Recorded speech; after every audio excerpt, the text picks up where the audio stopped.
Hi, and welcome to this edition of the Insurance Experts. It's my pleasure to have a legend of the Medicaid planning annuity space, Dale Krause of Krause Financial. We're going to talk about Medicaid compliant annuities today. Thanks for joining us. Thank you for having me. Okay, so first of all, I want to hear about how did you get into the Medicaid compliant annuity world in the first place? Well, I started out as an estate planning attorney, and I recognized very quickly that Medicaid compliant annuities would be a great option for many clients. And so in the process of exploring Medicaid and all of its advantages, I developed some of the first annuities used in the practice. Okay, so you invented almost this whole marketplace. When did that happen? It happened in the mid-90s, 1990s, about just before November of 94, when the actuarially sound test known as Transmittal 64 came out.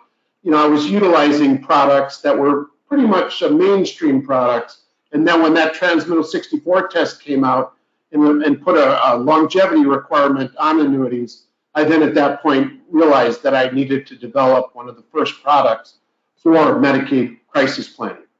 Okay, so I know that a lot of people aren't familiar with it. How did you go about developing a product? Did you work with an insurance company to do it? How did that happen? Well, at the time, I was just an estate planning attorney, so I didn't have the clout that you need in the insurance industry to develop a product, because most insurance companies want to know that if they design a product, that there's a real strong market and that it'll meet all of the requirements they have. And so I didn't have that behind me, but I did team up with a firm out in Seattle that was able to convince a carrier to build the product, and from there we moved forward.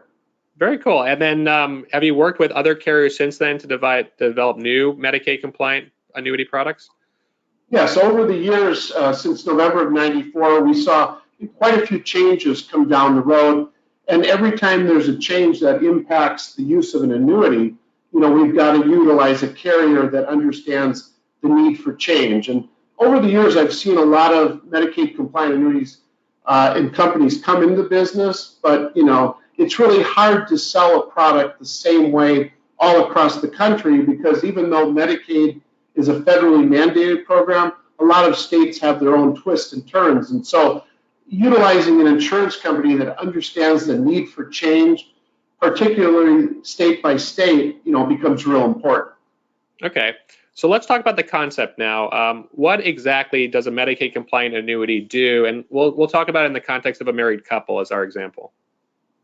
Well, most couples find that when one of them enters a nursing home for a long-term stay, typically for the rest of that person's life, that the high cost, say it's $8,000 a month, it doesn't take that couple long to realize that at $8,000 a month, that most life savings would be exhausted or wiped out. And so I think the healthy spouse, the one who's still at home, big concern is, if they continue to have to spend the life savings in that manner, that he or she will be impoverished. And so we want to qualify the institutionalized spouse for Medicaid, but at the same time preserve assets and income for the healthy spouse.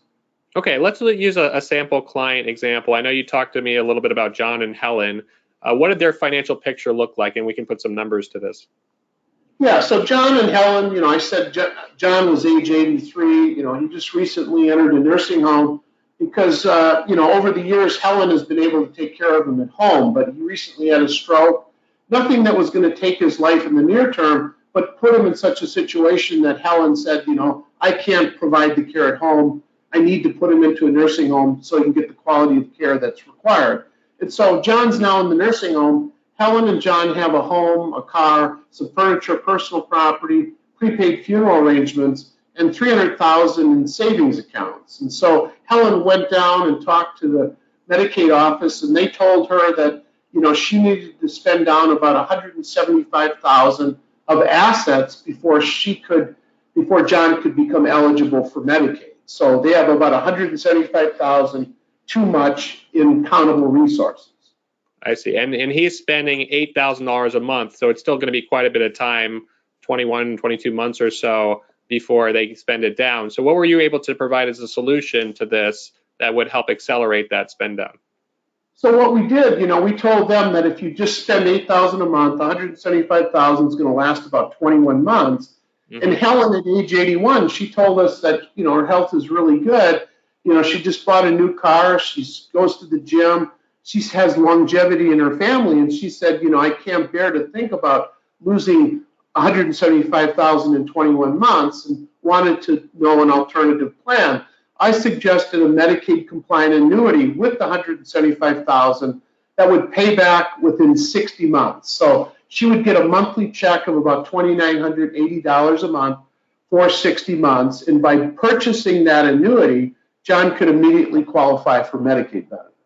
Now, so it's an interesting thing. Today their annuities, due to low interest rates, aren't necessarily paying out as much. But that didn't necessarily matter in this case, because by qualifying for Medicaid, you're actually saving the money and actually paying for the nursing home costs. So how much in money were you saving them per month just from doing that?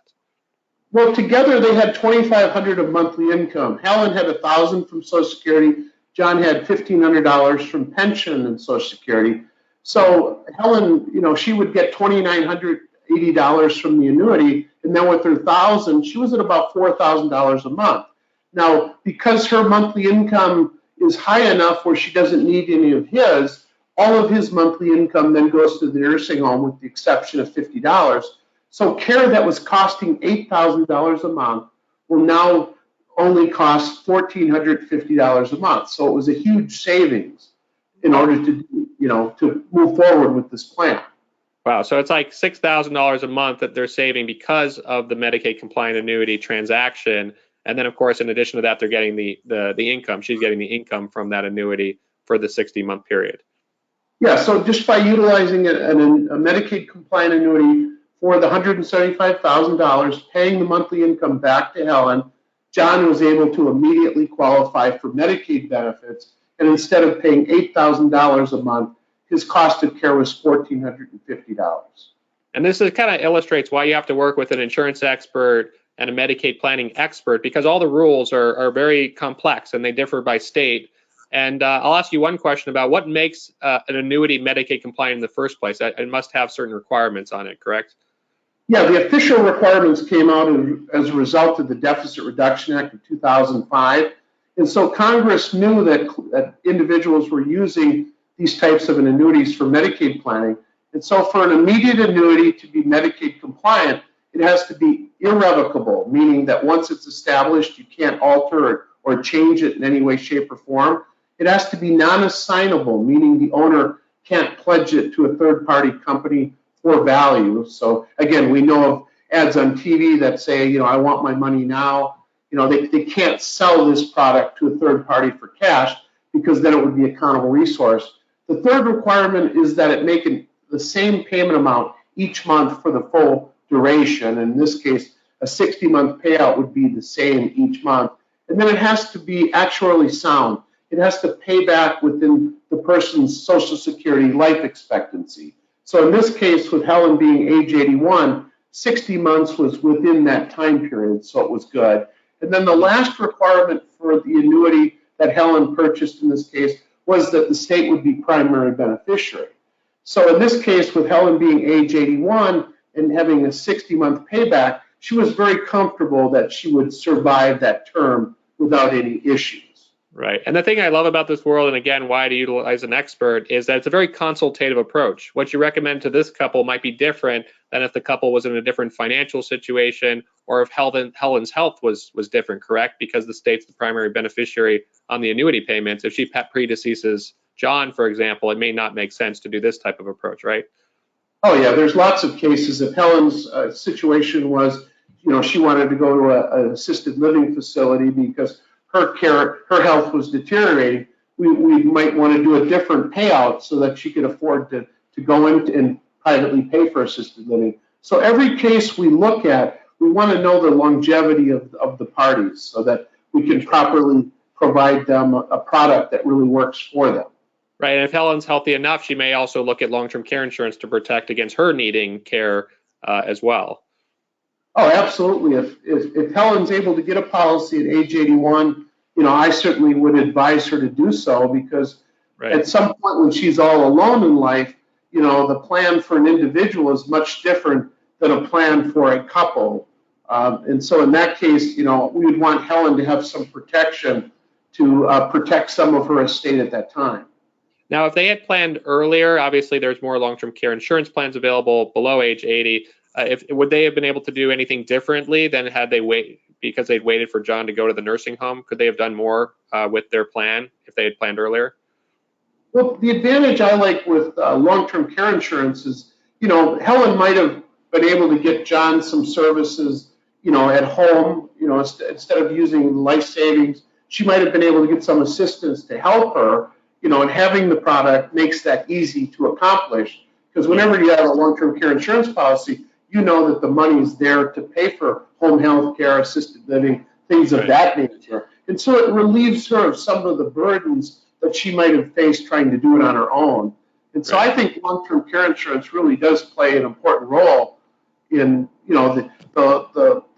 when someone's planning for long-term care, the fact that a product's available that's going to provide funding is such a relief for most families. It's when they don't have a product that, it causes a problem, because then they wait, and then eventually Medicaid in the nursing home is the only alternative.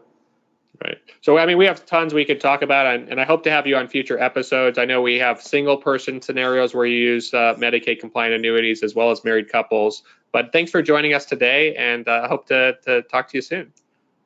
Thank you.